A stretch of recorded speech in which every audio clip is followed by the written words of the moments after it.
What is up, guys? Welcome to our Week 3 battle of the GPC. This week we are taking on the BBC King himself, Anthony Zazo, Iron Flash Gaming, and the Detroit Butterfrees. This should be a pretty easy match. But let's take a look at his team that he brought for us. So he brought the Magirna, my biggest fear, on his team, of course. He brought the Mismagius, which I kind of did expect. The Lando T, of course, makes sense. The Garbodor I didn't expect, but it did come as a check to my Lopunny, which does make sense. We have a Latios, which ends up being Scarfed. I'm getting spoilers right now. And then we have a Blaziken on the other side, which also looks like a pretty big threat to my team, especially if it's Scarfed. So, right off the bat, I'm fearing Magirna. This is my problem, guys. I had this innate fear of facing Magirna, so I'm like, okay, what do I lead against this thing? Now I don't know what to lead. It can T-Bolt my Empoleon, it can Dazzling Gleam my Lopunny or my Habsol, or even Fleur Cannon them. It can Ice Beam my Gourgeist and my Zygarde, and it can Shadow Ball my Jirachi. It can hit everything on my team with 4 moves. So I'm terrified at this point.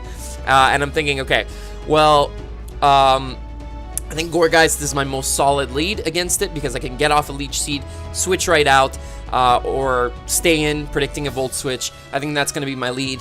And I'm completely ignoring the rest of his team at this point. So I choose to lead off with Gourgeist, as he leads off with Mismagius. And right here, guys, right here, I frisk Leftovers, and I see that he's Leftovers. This should be a clear indication that something's up with this Mismagius. I shouldn't be staying in to begin with, or I should just be attacking it. I could switch out into Absol very easily, predicting a Shadow Ball, but for some reason my mind went blank at this point. It was really early. I decided to play really early in the week for some reason. I should have prepped way more, had a mock battle, which I didn't end up having because I was pretty confident against Zazo because I've beaten him twice before in the past. But I decided to go for a Leech Seed here as he gets up a Substitute. And right here, I'm already panicking because I have to attack his sub, and I have to break it, and he can hit me with a Shadow Ball, and that's pretty bad. And then he can sub up again on the next turn, predicting a Switch Out, because he can knock me out with 2 Shadow Balls, because I'm not specially defensive. So he's going to go for a Calm Mind on this turn, and once again, I'm panicking because I'm thinking, okay, he has Shadow Ball, and what? Probably Dazzling Gleam so that he can hit my Zygarde and my Lopunny. I go for a Seed Bomb, I break his sub, and I'm going to stay in on this turn. Another bad play. I should have predicted him to go for an attack on this turn. I have to make plays against Zazo, guys, because Zazo is one of the best players around, so this is a misplay. I let my Gourgeist go down way too early, but now I can go into Absol. We're down 6-5. It's not too bad. I can still bring this back, especially with the strategy that I have. If you guys haven't checked out the team builder, definitely do that. It's a video right before this one. He's going to bring in his Garbodor on my knockoff. I'm going to get rid of its Rocky Helmet, showing that it was probably his check to my Mega Lopunny. Obviously, with Aftermath, that's a thing. I'm going to switch out into Empoleon as he gets up Spike. I do not want this Spike up on my side, but first I need to try to burn this thing because it can damage me heavily with Drain Punch. I'm going to get off a Scald, and I do get the burn, so that's fantastic.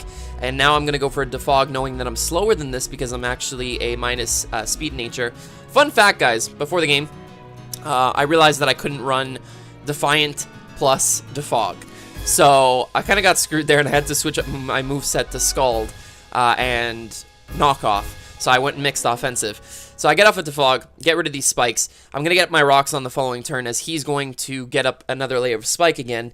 And we're going to be trading hazards at this point. But now I only have 1 Spike up on my side, so it's not the end of the world. Here what I'm going to do is I'm going to switch out into Jirachi as he actually pulls out a switch into his Mismagius, thinking that he can take my Scald quite easily. He doesn't know that I have Knockoff, which makes sense for him to switch into Mismagius. But I pull out a switch into my Jirachi on this turn, and now I'm face down with this Mismagius again. And this thing is a huge problem. But I'm thinking I don't want him to set up a sub in front of me as I switch out to Absol, so I'm just going to stay in as he goes for a Shadow Ball and weakens me heavily, which is really, really bad because I needed this for his Latios. I'm going to get off some damage with Psychic, which is fine, and I'm still at 42, but this Spike is still here, and I have to switch out into Absol. I'm predicting Dazzling Gleam. I'm thinking, okay, he's just going to knock me out, but instead he goes for a sub, so he weakens himself in the process, which is not the worst thing. So I'm going to go for a knockoff, get rid of the sub, just break it, as he's going to hit me with a Dazzling Gleam and knock me out. Makes sense. Now I'm going to go into Mega Lopunny. I know his 2 offensive moves are Shadow Ball and Dazzling Gleam, and I do not have to Mega Evolve on turn 1. So I can very easily just set up a Cosmic Power. And now we have to go for game. I have to try to go for game, as he's going to go into Garbodor. He's going to... I'm going to get up with a Cosmic Power, and I'm going to get up another Cosmic Power as I Mega Evolve on the following turn, and he's going to hit me with an Explosion, and you guys are going to see just how little this actually does. It's hilarious. Coming from a burnt Garbodor on a +2 Lopunny, it does 16%.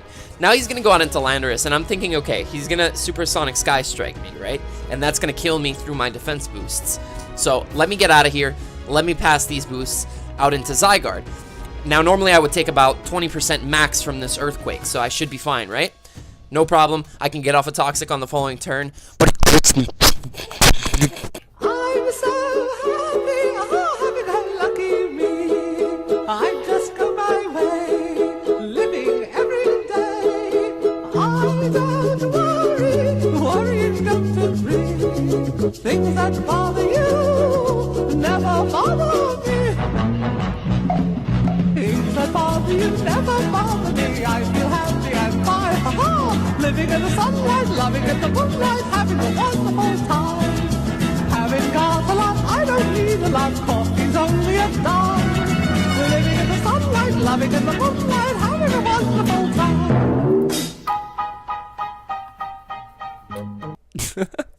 Hope you guys enjoyed that little speedy ending. I was completely kidding, by the way, about the crit. I mean, it happens. It's not Zazo's fault. He apologized for it, but I told him it wasn't his fault. It's perfectly normal. I was already on the back burner on the back foot rather, because I led off with Gourgeist against his Mismagius. I didn't prep as well as I should have, and I forgot how to play Pokemon this game, honestly, guys. It was a really bad showing from my end. And Zazo is just one of the best players, especially in Gen 7. I think he's currently undefeated in League format. He's like 11 games, 11 wins and 0 losses. He brought sets that beat me. As you can see, this Payapa Berry Blaziken at the end could take on my Jirachi, even if it was at +1. So I needed to do a lot of things to make sure that I could win this game. As you saw, the Lando lived on 1%, which was funny, but we did calculate that it was a roll from my set, and it was a roll slightly in his favor, so I'm not angry about that either. At the time, I was a little put off by it, but like it's fine. He also had a Scarf Latios, like I said, in the back. I never got to see it, but that could have put in work in the end game. The reason he went out into Lando initially on my Lopunny was because he wasn't sure that Latios could kill me with a Psyshock, and that would actually give me a free switch out into my Zygarde, as he would Psyshock, and I could even pass into my Empoleon if I wanted to, and then just start knocking things off and scalding. So there were a couple of plays that I could have made at that point that would put me in a good position, but he did just go for the Earthquake. Regardless of whether or not I would have kept in my Lopunny and just Ice Punched him on that turn rather than Baton passing out, the crit was going to happen, and he would have crit my Mega Lopunny, so it would have gone down one way or another. Zygarde couldn't beat his entire team either, guys, because I only had 1,000 waves on it and not 1,000 arrows, so I couldn't hit his Mismagius and his Latios. Even though I knew those were a possibility of coming, I thought that I could stall them out with Toxic Protect. So, yeah. This was just a bad showing from my part. I want to give huge props to Zazo. He played amazing. He executed his game plan perfectly. 2 Mons never even hit the field, so that was really impressive on his end. And I beg you guys, go and check out his side of the battle. His link will be in the description down below. Go and check out his commentary. He really explains his plays and his thought process, his building completely the full way through. Really interesting. I definitely implore you to go and see that. So also, check out all the other coaches, as well as the GPC channel and Twitter in the description, if you guys want to keep up with the GPC. We're currently 2-1. It's not terrible. I did expect to lose this game. I did say that in the team builder. I wasn't looking too great. I didn't have the best of matchups, and I mean, he came out with a 4-0 win. I think I could have improved differential if he wouldn't have crit my Zygarde, but at the end of the day, Zazo had it, so that's going to be it, guys. If you did enjoy, make sure to leave a like down below. Subscribe if you haven't already, and I will catch you guys later. Ciao!